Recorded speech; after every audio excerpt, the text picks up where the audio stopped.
Hey, everybody. This is Baruti Carl Alexander of the Sourceseeker Hour. This is our 158th episode. We've had many different conversations on the Sourceseeker Hour. We've talked about religion. We talked about men and women relationships. We've run the gambit of conversations, but one of our main conversations, one of our most informative conversations is money, finance, investments, assets. And I have three prominent and informed guests to share that conversation with you. And we appreciate them coming on and sharing their knowledge, especially at this time, right after tax time, April 15th. And this is always a good time for investments. People have gotten their taxes, and what do we want to do with them? How can we build for the future? Those are the questions we wish to answer. And I'm going to ask my guests, and I'm going to let them chime in on that very important subject. Brother Steve, would you like to introduce yourself? Yes, sir. Hi, my name is Reverend Steve Miller. I'm hail from Henderson, Texas, which is in the Arklatex portion of Texas, which is near Louisiana, Arkansas, Oklahoma, and Texas, where they all meet. I run a nonprofit by the name of the United States Christian Leadership Organization. And with that organization, we organize pastors to be more civically engaged. I come from a corporate finance background. I used to be a corporate banker at Amity Bank in Houston, Texas, got an MBA from Texas A&M University, as well as a Master's of Divinity from Austin Presbyterian Theological Seminary. Very diverse, very informed. We appreciate you joining us. Thank you very much. You're welcome. Brother Uzoma, would you like to introduce yourself? Yeah, my name is Uzoma Ra. I'm from Detroit, Michigan. I've been an entrepreneur all my life, ever since I was a little kid and was able to buy my own gym shoes and my own blue jeans. I was an entrepreneur. So after I graduated high school, I went to the Marine Corps. I saved up some money while I was there for college and used the college, benefit that they have, and took some business courses. Started doing some real estate investing and some other different business ventures. And eventually I got bit by the Bitcoin bug. I was kind of hesitant about Bitcoin. I was always a gold and silver guy. I still believe in gold and silver, but there was something about Bitcoin. Once I really understood what it was, I'm a real passionate about that now. And I don't really get too much into crypto. I always try to specify, I talk about Bitcoin. I don't talk about crypto too much, but I'm sure we'll get into it as we go forward. For those who don't know, can you tell us the difference between Bitcoin and crypto? It's a huge difference. That's one of the reasons people get so confused and get so, jacked up, is because they see crypto and they think, wow, it's only a half a penny. I can get 10,000 of them. And they see Bitcoin and say, wow, this is $70,000. I can't afford it. But if you knew what Bitcoin was, it's something called a Satoshi, which is a small amount of Bitcoin, which you can afford to get some, but it's a lot going on in the crypto world. Crypto is what people refer to as altcoins. So anything that's not Bitcoin, I consider it a crypto.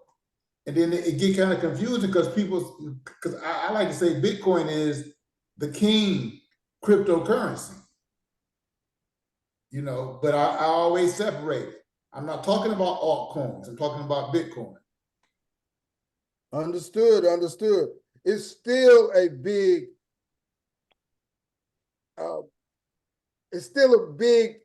area where people are confused and don't understand. And that's a big subject. And that's why some people stay away from the crypto area, because they don't understand it and so forth. So it's a big discussion. And we want to get into it a little bit. Brother Jeff, you want to introduce yourself? I saw two Jeffs just a second ago, but now you Yeah. didn't minimize it to one. But that's two or one, that's okay. Either one. Listen, both of us got something to share. How about that?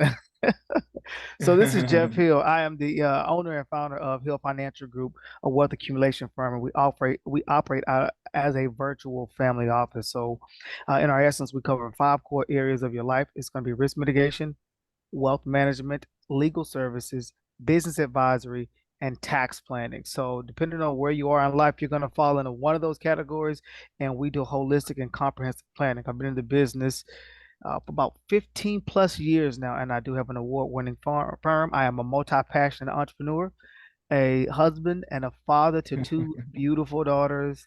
And of course, I have a beautiful wife as well, which Broody, you do know who that is. So I'm happy to be here. I love coming in and being able to kind of impart some knowledge. I also love learning from some of the other people that you have on here as well, because we come from all different various backgrounds. So I think being able to create that mastermind and us coming together and being able to share is where your people gain really good value. So hopefully you guys are here taking notes, and feel free to ask questions if you can, and we can participate on the post as well, and maybe chime in and get some questions answered if you can't get them done today. So again, glad to be here. Thank you, Broody. All right, I want to get right into it. I want to ask this overall question of everybody. Okay, you got a young person who is contemplating going to school. Of course, that is a big investment. Going to school, it takes a lot of time, a lot of effort, a lot of money. And let's say they have a family, they just getting married or they have a child. What would you advise for them to go to school, or if they have the ability to get a job right then and go through the work system? Looking at the future, looking at right now, what would you advise them to do? Because not everybody goes through school and that's their best way. Some, you can go through the work world and work your way up. Let's say, like my daughter, she has a job at Southwest. She does not have a college degree. And I'm advising her that might be the best way. Now, if she can go to school and do that, that would still be the best. What do you think from that scenario? Now, if they have a family, they got responsibilities, and that would be a sacrifice for them to go to school.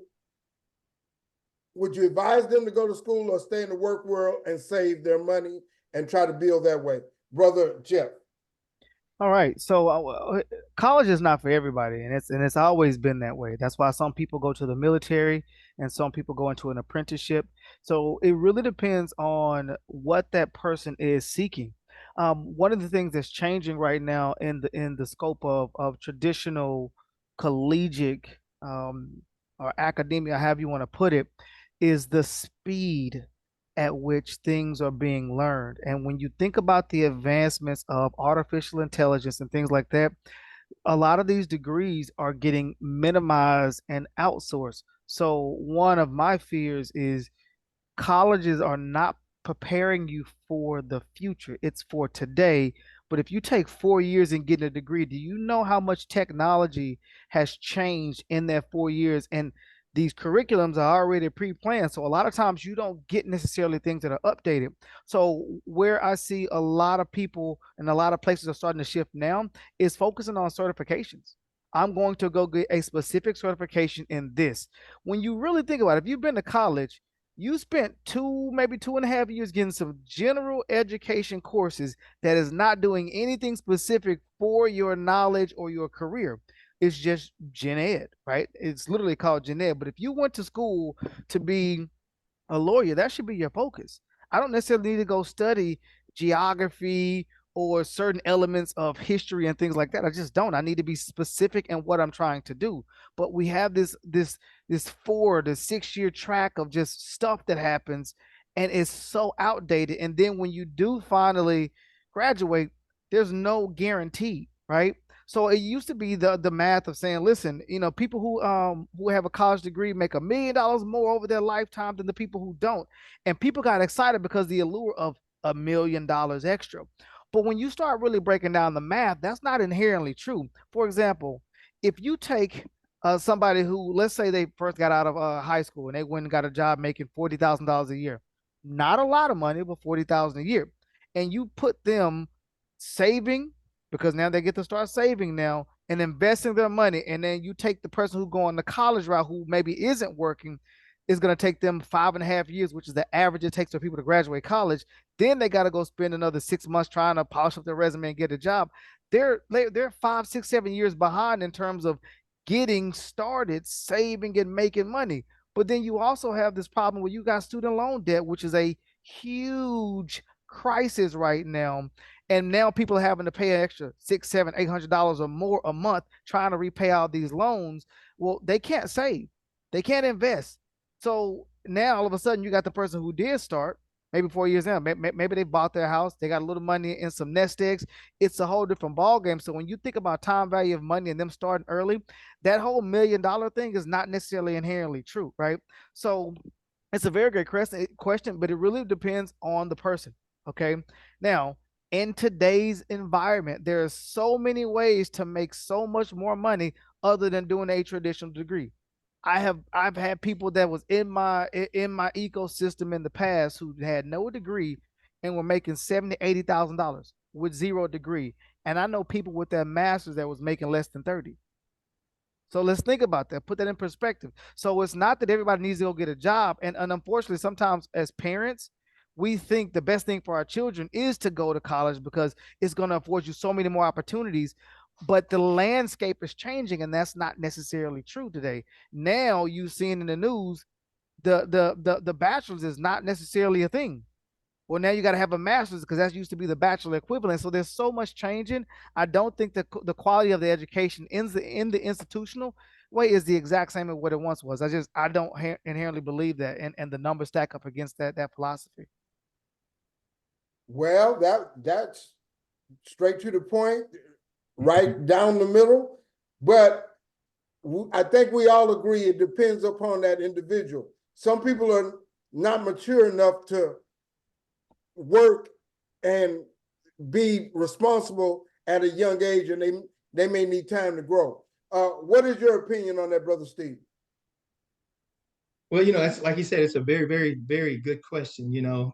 I once heard a long time ago that, it's not how much you make, it's about how much you save. And he's right. If you start saving early and you get a big jump, 4, 5, or 6 or 7 year jump on a person that goes to college, they're going to have a very difficult time catching you in terms of your investment. If you begin to make those investments early, like you're supposed to while you're working, but I would like to say to both of those people, it's important for you to do what you're called to do what your purpose is, to do what your vocation is, that what you think God has put in your mind and in your spirit for what you're supposed to do. Because ultimately, if you're doing what you're called to do, you're always going to be happy, and that income stream will never, ever be interrupted. That's a huge deal when it comes to making money. Is that income stream safe? Is it stable? Or is it subject to interruption? If you are not doing what your spirit has told you to do from the moment you hit the ground running as a being on this earth, there's a huge potential that your income stream is going to be interrupted over and over and over again. And it's going to preclude or limit your ability to make money. So it's important for us to find jobs, find a career that is centered around our purpose in living and our purpose for life. The only thing I'll say to that, Brother Steve, is like my daughter, she didn't know what she wanted to do for a long time, just now figuring that out. So you could also be earning money at something you may not like until you figure out what you want to do.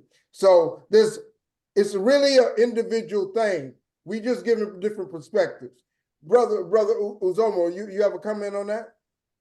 Yeah, they pretty much said everything. I do believe that, it's a lot of ways to skin a cat. You can do a trade. You can, it's a lot of free education out here these days that's valuable. Just because it's free, it's still valuable.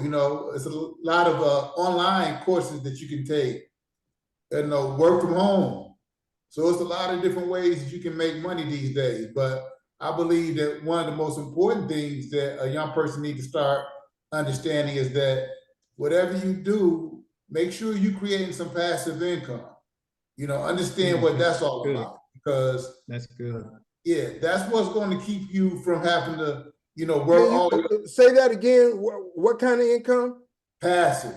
Passive. What is that? Passive income means like I don't have to show up. Once I put in the work, I put in the work initially, but then that money's gonna pay me. Like I got some clients that I've signed up 2 or 3 years ago. I still get paid on that. And as long as every month they pay their bill, I get paid. And these are clients I signed up years ago. Things like insurance. You write an insurance policy for somebody. Every time they pay their bill, you get paid. So to me, that's the key. Start understanding about passive income and figure out how to create that.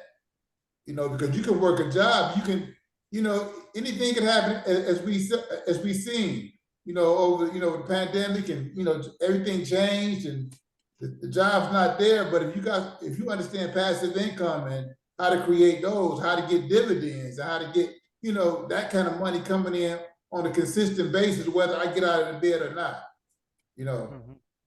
Understood. Absolutely. Brother Uzoma, the expert on crypto, I got my crypto kind of question, because I put $800 in Coinbase. It went down to $200. Now it went back up to $290.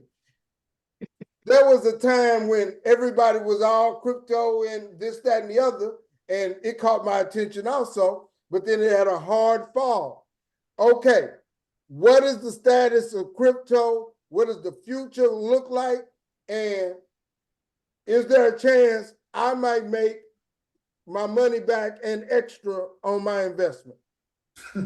It depends on it depends on what you bought, but okay, I can go into that. I bought some Bitcoin. I bought some new cipher, I think. I bought some crypto.com. Those are just 3 of them. Those are the main 3 though. yeah, you're probably gonna lose out on all of those, but the Bitcoin, you'll be all right. Hold on to that one. Because if you look, the way Bitcoin is designed, is programmed, it's something called the halving that we just had. So every 4 years, Bitcoin is cut in half. I don't want to get too into the weeds because it can get complicated, but it's programmed for every 4 years, it's up. If you look back, but see, a lot of people, they hear about it, they hear about their friends, they just got in, they made a whole bunch of money, and they trying to hit a lick. This is not what Bitcoin is. Bitcoin is a whole nother ball game. It's a long-term play. So you got to look at it as something that I can get in, hold on to it, and hopefully, down the road, it's going to be higher. But if you get in there and these are words that I try to tell people stay away from. Making money in Bitcoin, investing in trading. I teach people how to do 2 things: earn Bitcoin, save Bitcoin. I try to keep it real simple.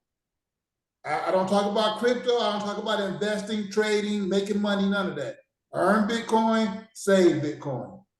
Uzoma, let me break it down though. I mean, if I'm want to invest and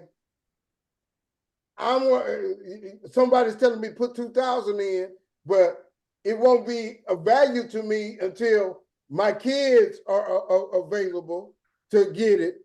Now, maybe that's a good investment for my kids, but I might not have money just to do that at this particular time. And let me say this also: Bitcoin is cut up into so many different parts. How can 1% of the whole Bitcoin, and that's all you get for your 50? One Bitcoin costs maybe $50, and you got so many different parts of it to make up a whole Bitcoin. How can that be valuable? I'm glad you asked that, Carl, because this is what I do. Like I say, we don't invest in Bitcoin. We don't buy Bitcoin or nothing. We earn Bitcoin. So therefore, you got zero invested, no money invested, but the opportunity for your Bitcoin to grow is infinite now because I put no money in. Like I say, earn. It's a two-part philosophy I tell people. Earn while you learn. You gotta know what Bitcoin is. You gotta know what you got your hands on. Once you understand what it is, now you say, okay, I'm gonna get some. I'm gonna hold on to it. I'm not gonna trade it and try to, trade my Bitcoin for some of this other coin. I'm just gonna hold on to it. Understand what it is. Like I said, we don't buy Bitcoin. So we don't worry about, can I lose it? How much it costs? I can't afford a whole Bitcoin.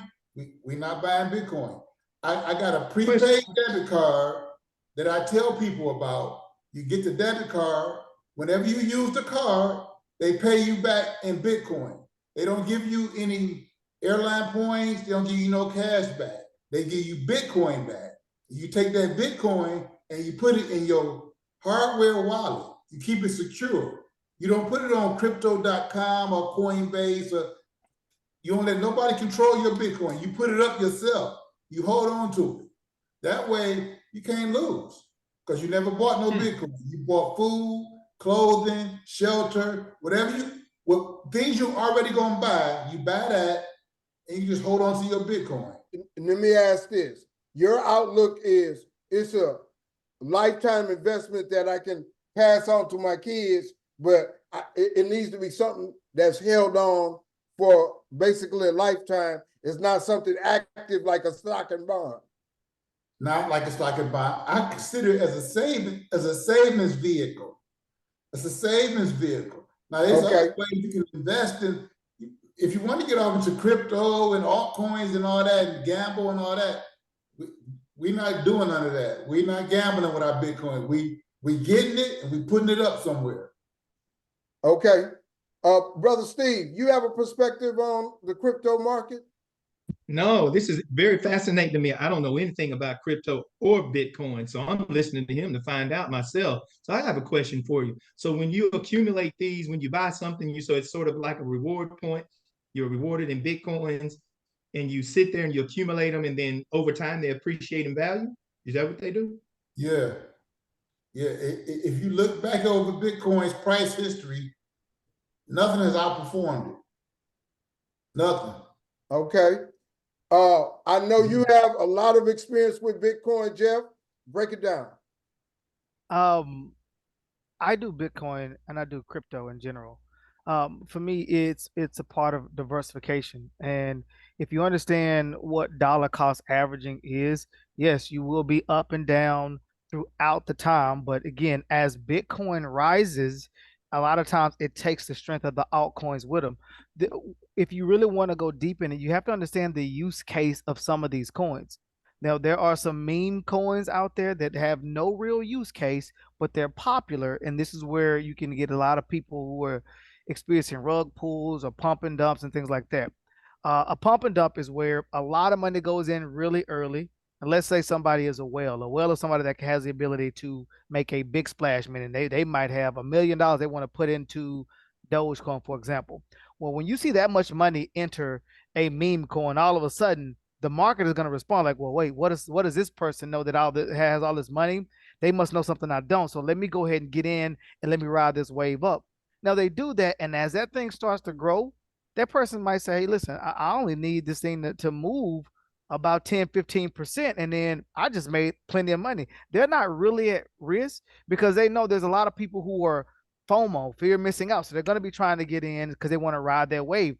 Everybody has heard these stories where somebody had a couple of $100, put it in the Dogecoin, that thing shot up, and all of a sudden they're sitting on, 300,000, 400,000 and bought a house or whatever, right? And we all want that experience, right? But in essence, it is gambling. It is kind of casino-ish, right? So strategy is what makes a world of a difference with any type of investment. Okay, there is no perfect product out there. Bitcoin is really good, it has a lot of great use cases. It's the oldest one out there, but it's not necessarily perfect, right? It should be part of a strategy. Gold and silver, part of a strategy. Annuities, life insurance, all this stuff is part of a strategy. So for me, when I look at some of the altcoins, have I lost money in them? Absolutely. Have I lost money in regular stocks before? Absolutely. Have I lost money just because I put it in one pocket and can't find it? Absolutely. So one of the rules of investing is you never invest more than you're willing to lose, right? Now, when you talk about long term, I agree with Brother Uzuma. Like, yes, you want to have some stuff that you store and you just don't plan on touching it. Let it be part of your legacy. Now, there will come a time, so they say, when the price of Bitcoin is maybe $1,000 per as opposed to 65, 70, whatever it's at today.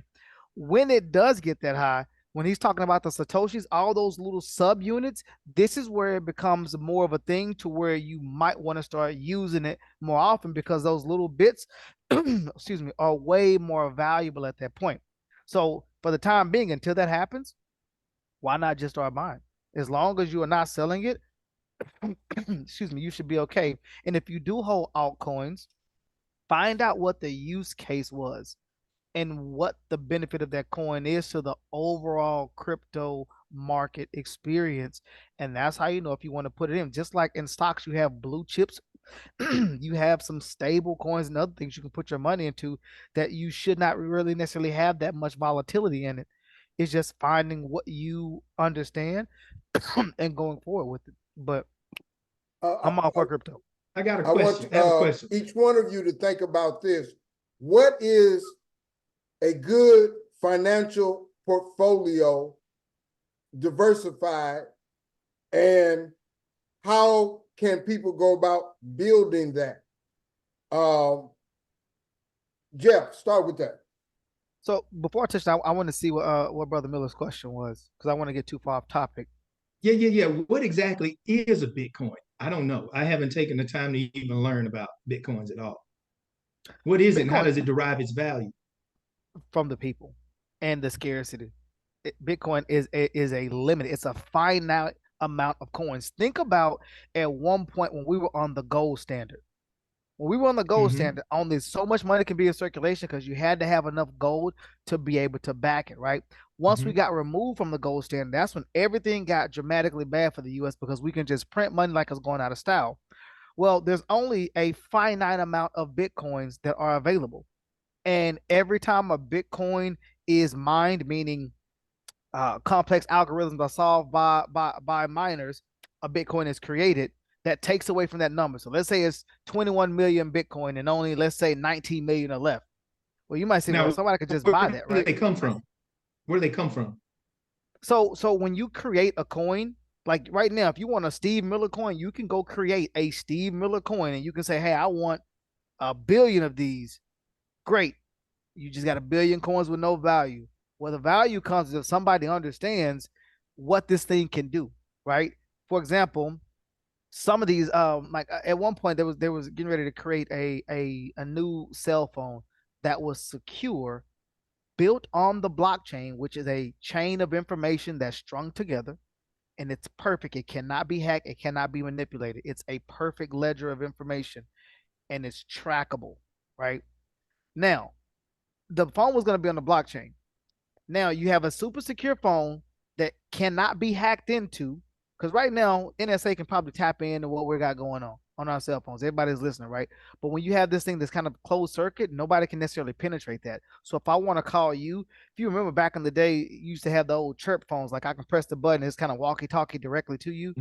I didn't need a data plan. I didn't need a phone line for all that. I could just go straight to you, right? So it was going to have some of that kind of technology in there. And it was also going to be built on Web3, which is the most advanced web that we have today because it's blockchain oriented.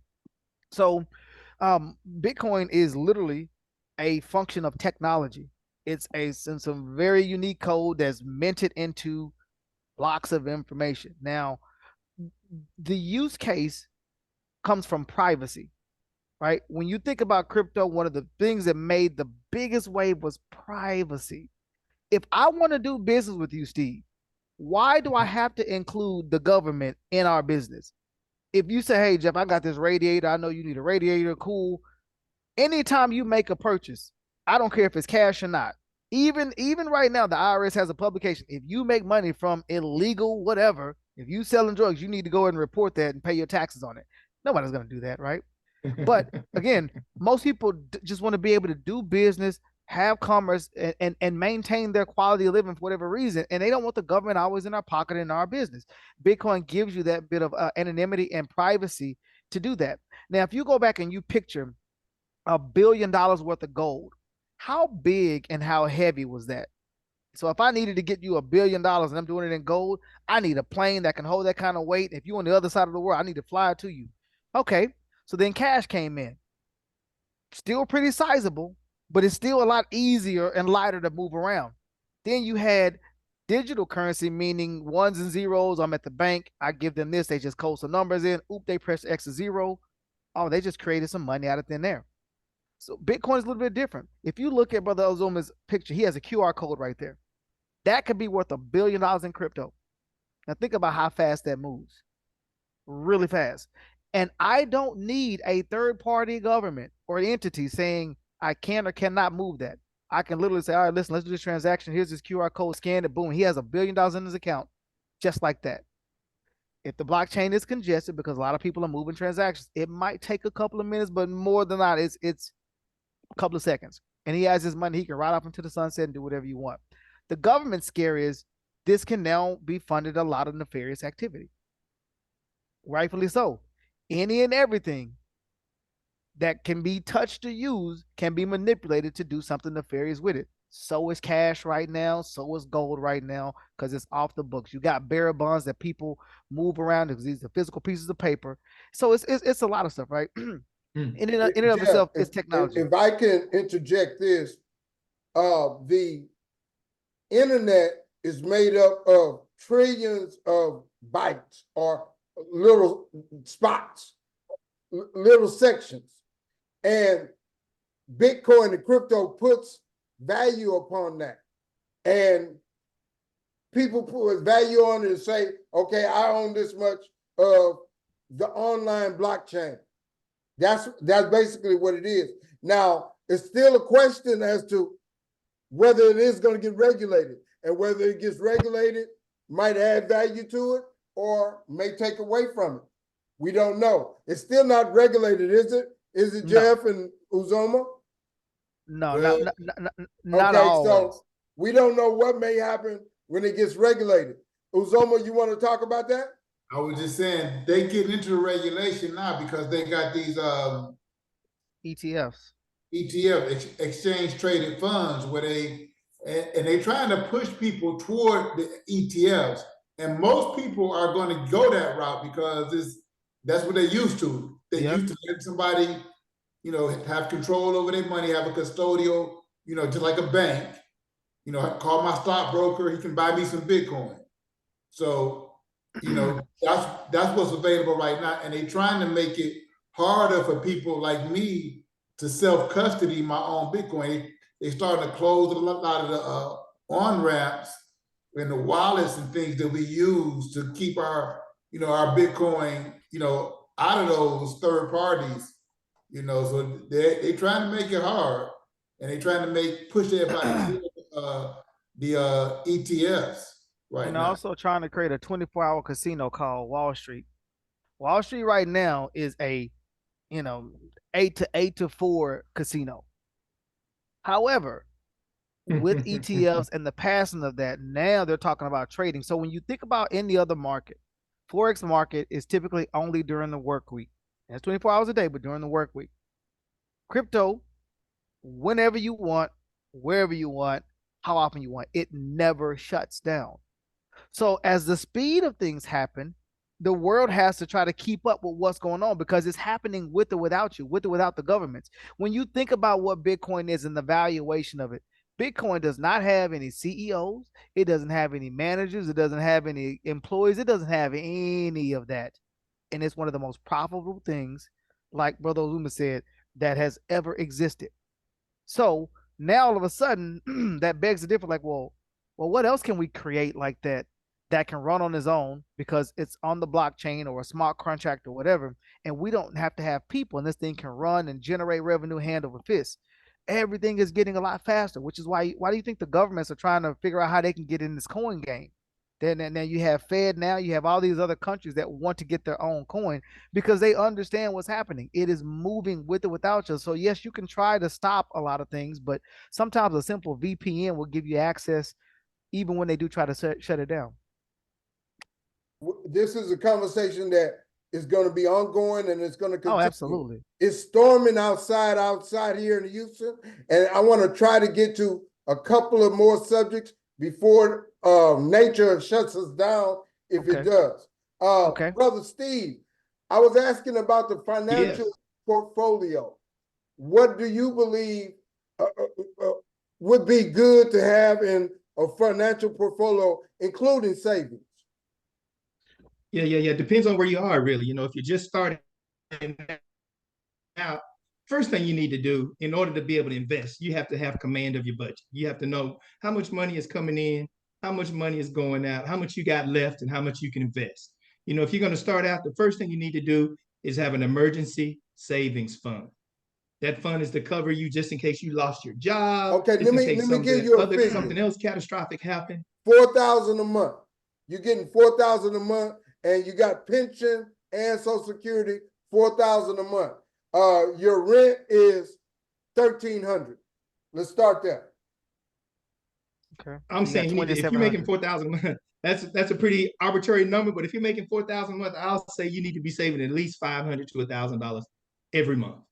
All right, until you get your emergency fund. Once your emergency fund is secure, maybe $20,000 to $30,000, then you want to start in something simple, which is a mutual fund, which is a diversified portfolio of stocks and bonds that are very, very safe that you can use. Once you get enough money in that, and you have some expertise and some knowledge on what you're doing, then you want to diversify into stocks and bonds, buying them individually. Buying them individually. Once you get a command of that, maybe you want to go through some REITs. REITs are real estate mutual funds where it has a lot of different real estate, commercial, residential involved in that. Then you can go individual real estate assets. And then after that, you can start looking at silver and gold. So it's a progressive step up. What amounts you have in each one of them, I'm really not sure, but you need to have at least all of those in your mix somewhere. But progressively, as you get better and better, you start to participate in the more difficult assets. Understood. Uzoma, what would you include in a financial portfolio? We understand a portion of it would be Bitcoin, but add in the other things. Yeah, definitely some Bitcoin. And I'm gonna throw a plug in there, getsomebitcoin.com. That's my website where you can get all the information about the card I talked about and everything. But I would also say I'm not a financial advisor. So you definitely need to sit down and have somebody look over your whole, whether you got kids, how old you are, you're insured, all of that. But some of the things that I do, like the brother Steve talked about REITs, I like REITs, and I like covered calls. I like doing covered calls on top of REITs, like dividends on top of dividends. I think educating yourself so you just not taking, like what the finance, because some financial guys, they won't tell you about Bitcoin because they don't make no money on Bitcoin.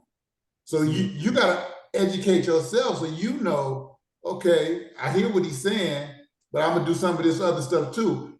The first guy that ever talked to me about Bitcoin was a financial guy. He was a different type of financial guy because he knew Bitcoin, and this was almost 10, maybe before I even got in Bitcoin. It was years ago. And he was a financial guy. He was a stock, bonds, insurance guy, but he said, Bitcoin, I don't meet guys like that. Even though he wasn't making money on it, he knew, and he told me, and I wasn't ready when he told me about it. So just educate yourself. There's a lot of different things, a lot of different investments out there, a lot of financial planners, but educate yourself on what's out there. Understood. Jeff, same financial portfolio. Being an advisor, there's so much more data that needs to come with that particular question because age makes the world of a difference. Is this somebody in retirement? Is this somebody that's a pre-retiree? Is this somebody that is 34 years old? All of that makes a world of a difference on what you want to have your money in. I mean, because one of the two strong things that you mentioned is pension plan and Social Security. And Social Security, I'm gonna put an asterisk by strong, right? Because it's looking like social insecurity at this point, especially when they're saying the next Are nine you years. saying they're gonna take away Social Security? In the next 9 years, they've been saying this for a while. If they don't find a way to fix the issue, they're going to have to reduce by 26%. So that means Mm. you very well could take a bit of a haircut, right? Now, would it eventually go away? Who knows? The government is going to be able to print whatever the amount of money that they need to make sure is there. But therein lies a problem. If you go to usdebtclock.org and look at the bottom right and you see all these unfunded liabilities, and you look at the top left, which is going to be the U.S. debt, we can't afford to do that because the more they print money, that's going to cause more inflation. That means that 4,000 that you have is not going to spend the same in 10, 20 years. Okay, so when you think about that, this 4,000 has to last you forever every single month. What are we doing to store up money for the future that's going to give you access to capital and income when you do that? So cash flow can be one of those things. So a REIT can be great. I heard somebody mention dividends. That can be great. Now, not to say which particular stock to go to, but one of the things I was telling somebody about this week, okay, look at what you already do and what you already own. Like if you own an Apple phone, maybe you look at investing in some Apple stocks, right? If you own Bank of America, then great. That might be the easiest way for you to get in the game. And you can open a Robinhood account and get in really simply. You don't necessarily have to learn charting and go, technical and learn a lot of stuff. But sometimes just get in the game and the stuff that you already love and purchase on a traditional basis anyway. Okay. Now, if you do that and it's dividends, eventually every single quarter you're going to start getting dividends. Now, dividends might start to just cover your cell phone at first. All of a sudden, you might have a cell phone and a tank of gas as it gets bigger. But the more time you put in with the stuff, and the bigger the value goes up, the bigger that dividend can go in. Now, I am a huge, and I say a huge fan of life insurance because life insurance can be a very versatile tool when it's designed and utilized properly. Right now, There are different kinds of absolutely, policies, though. I mean, absolutely, everybody doesn't understand that. right. There's a policy that can pay your descendants. There's a policy that, if well, talk about the different kinds of policies. Okay. All right. So on a very high level, you have term insurance and you have cash value life insurance. These are the two different subsets. Term insurance is pure death benefit only, meaning it typically only works when you die and you buy for a certain amount of time. 10-year, 20-year, 30-year, 35-year, 40-year, whatever, right? And that means your premium is the exact same if it's a 20-year term for the entire 20 years. On that 21st year, though, that payment starts to balloon. And typically it goes up every single year thereafter. Now, some people like to play what's called the term game, meaning, hey, 20 years from now, I just get another term policy. And if you can 100% guarantee that you'll be insurable, might be a decent strategy. And maybe you can do that and do what's called buy term and invest the difference. Cash value is a whole different ball game. And within the cash value conversation, you have several different types: universal life, whole life, index universal life, variable universal life, index whole life. You have a wide variety of cash value insurance for different reasons. Okay. If somebody says, hey, listen, I don't like the fact that my term could expire and I'm going to lose all that death benefit, but I don't necessarily want a high dollar cost of maybe a whole life or a variable. Okay, maybe a universal life might be better for you because it's like a longer term without the chance of it typically going away as long as you fund it properly. In my practice and in my life, I use a lot of whole life and index universal life. I use index universal life for my longer term strategy, and I use whole life for more of my short term access because I can park money there, borrow Give against us my an policy. example of short term and how long are we talking about? How Okay. much is the investment? So short term is if I know I might need access within the next 30 days to a year. whole life is probably going to be the chassis that I build it on, and I do something called infinite banking. When I started my policy, I tell this story that I want people to understand. I had about $16,000 in credit card debt, and I was getting ready to just go ahead and pay it off.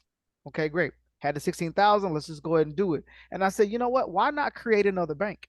Because if I pay that 16,000 off, I just paid the 16,000 off. So I added a couple of extra $1,000 and I created an infinite banking policy. I put the 16 into the policy. I borrowed against it, paid the loans off, still had the policy. So now if I would have died, my family would have gotten over $650,000 tax free, as opposed to I just had zero credit card debt. Now I'm still gonna pay that back, right? Because Can you go deeper into that, make that more clear with the example you were just talking about? okay. So when you're doing an infinite banking policy, ideally you want to try to keep your cost of insurance low, and you want to design it where you can dump a lot of cash to it to make it liquid. Okay. And I do this because I want to have access within the next 30 days, because I was going to go ahead and pay the credit card bills off right then, but I wanted to create another bank. Because think about it. If you got $16,000 with the credit card, let's just say the monthlies on that is 500 a month. That means I've been paying 500 a month until I decide to pay it off, right? Plus interest or whatever. Well, when I do the infinite bank, once I free up that 16,000, that means I got $500 of cash flow that I can do something else with. So all I did is said, all right, I was paying this money out anyway. I might as well create a bank and pay the money back within the bank. So now, as I keep putting more money into the policy, that death benefit and the other benefits within the policy are getting better and better and better. So you're So saying you were paying yourself back. You were paying yeah, yourself back, is what you. absolutely, absolutely. Anytime you borrow money, I don't care if you don't have infinite banking and you just have a regular checking account. What we fail to do sometimes, and most advisors won't tell you to do, when you borrow money from yourself, charge yourself interest. So if I took 5,000 out of my account to go take a vacation, don't just put 5,000 back in, put 6,000. You're paying everybody else interest. Why not pay yourself back interest? Okay, get used to being a wealth creator as opposed to a spender or just a saver. Okay, wealth creation is where you understand how to have the right tools in place that can create collateralization, meaning I can borrow against this and it still grows as if I never touched the money. Most other financial tools don't do that. If I got 20,000 in my savings account and I take 20,000 out, how much money am I earning on that 20,000 now? I'm earning zero because I took it out of circulation. When I do that in the infinite banking policy, it's still growing as if I still have the same 20 in there. And now as I pay it back, it's even more valuable when I pay back the loan. Not only that, I got $1 giving me multiple benefits. It's giving me death benefit if I die too soon. It's giving me access to cash value if I want to make some investments or use it as a risk mitigation tool against any other kind of debt. If I happen to need some type of long-term care, I can have a policy that has those additional benefits and I can advance the death benefit for long-term care. So now, instead of me having these three different line items, I got one premium giving me triple duty. And I'm getting tax deferred growth, tax free access. I can touch the money before 59 and a half. It doesn't count towards my IRMA or any social security. It's tax free, not reportable. So if I use Bitcoin or crypto because I don't want the government in my business, why wouldn't I use cash value life insurance in my everyday stuff to keep the government out of my business as much as possible? And it's written in the tax code. It's 7702, just like you hear about 401k. That's in the same tax section as cash value life insurance. But most advisors don't understand this, so they don't really talk about how that stuff works. I was about to say understood, but let me take that back. I got to get more clarification because what you're talking about, Brother Steve, can you talk about what he just was sharing and give more of layman like myself a kind of an overview? I cannot, man. I'm learning from this brother. Okay. I cannot. All right. I'm learning from this brother on this. We trying to learn that because what he has proposed, what he has shared with us, is something that we all need to figure out how to do. Is if I'm understanding, you had 16,000, you were going to pay that off in credit debt. and you said, okay, well, let me make another credit card, and you, no, No. well, I'm thinking, you said a bank, you said a bank, Mm-hmm. The you get concept a is called loan for infinite banking. 16 and pay that off and keep an account. Is that Okay. what? So the key parts you have to understand when I say infinite banking is using a specialized life insurance contract. So this is life insurance that I'm buying, but I buy it because it has cash value and I can overfund the policy to make that cash value grow. So that 16,000 I put directly into the cash value. I added a couple of extra $1,000 to create the contract, the life insurance contract. And now I know I have at least $650,000 in death benefit that goes on my family if something happens.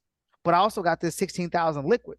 Now I just borrow against the 16,000 to pay the credit card off. I created a loan or a lien against the death benefit when I did that. Perfectly okay. I knew that going in. And now I'm going to be paying myself back. Hmm. And again, since my expense to keep the bank open is only about $2,500 a year, that's not a lot of money.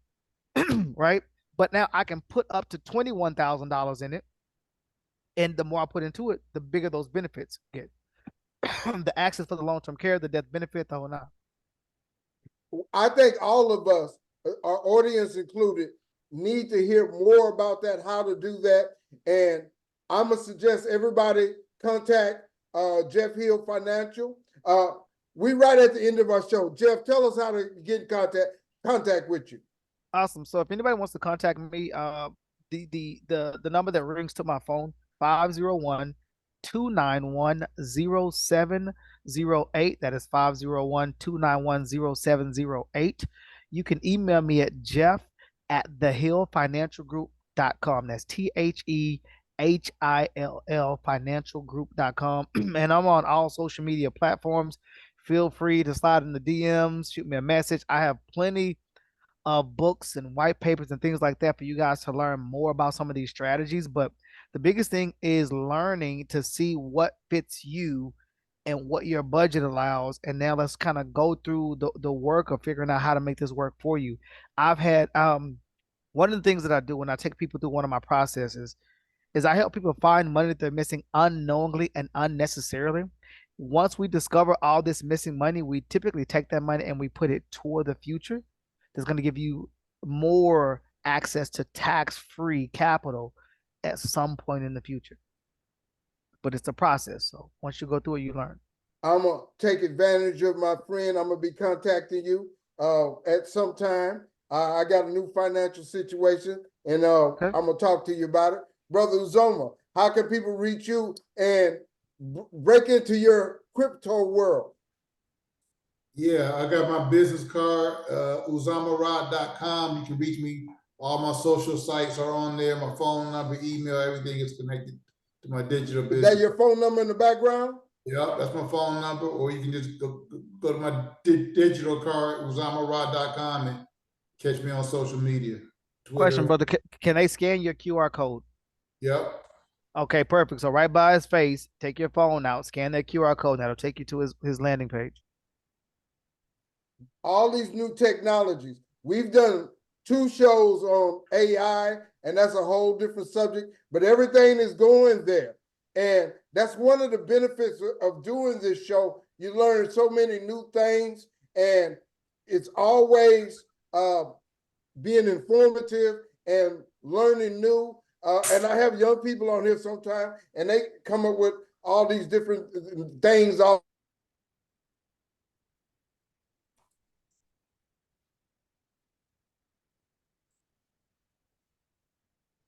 Okay, we lose Brother Baruti. And what would you like to share with the people? It must be you, Steve. Oh, okay. You froze there for a minute. My contact information is, my email is stevemiller@usclo.com. Again, Steve Miller, one word, at usclo.com. That's USCLO.com. That stands for United States Christian Leadership Organization. My direct phone number is 713-557-6520. Again, 713-557-6520. And the last thing I would like to leave with the people is to make sure that your occupation is your purpose in life and to start saving money as quickly as you can so you can have the opportunity to invest. Yes, sir. And that is very important also. It's one thing to make money, but to go to work and not enjoy it. As a teacher, I experienced that, but now I'm bearing the fruit of it. Sometimes you do gotta just fight through certain things for a while until you can find or be in a position to do the things that you want to do. So that's a part of life too. But we do the best we can. Hey, this is the Sourceseeker Hour, 158 episode. I'm Baruti Carl Alexander. Seems like we have survived. It's thunderstorming outside, but by the grace of God and the internet, we have survived, and I appreciate it. And I'm gonna follow up on this information. We like to have a financial show at least every 3 months, and in 3 months from now, we want to update and continue and learn more. And I personally am going to contact Jeff and learn more about what's the name of that policy? The strategy is infinite banking. Infinite banking. Okay, I'm gonna learn more about that. And I suggest everybody look at your finances, pay attention, so you can be moving forward for the future. I'm Baruti Carl Alexander. This is the Sourceseeker Hour. We'll see you next time. Thank you. Have a good day. Peace.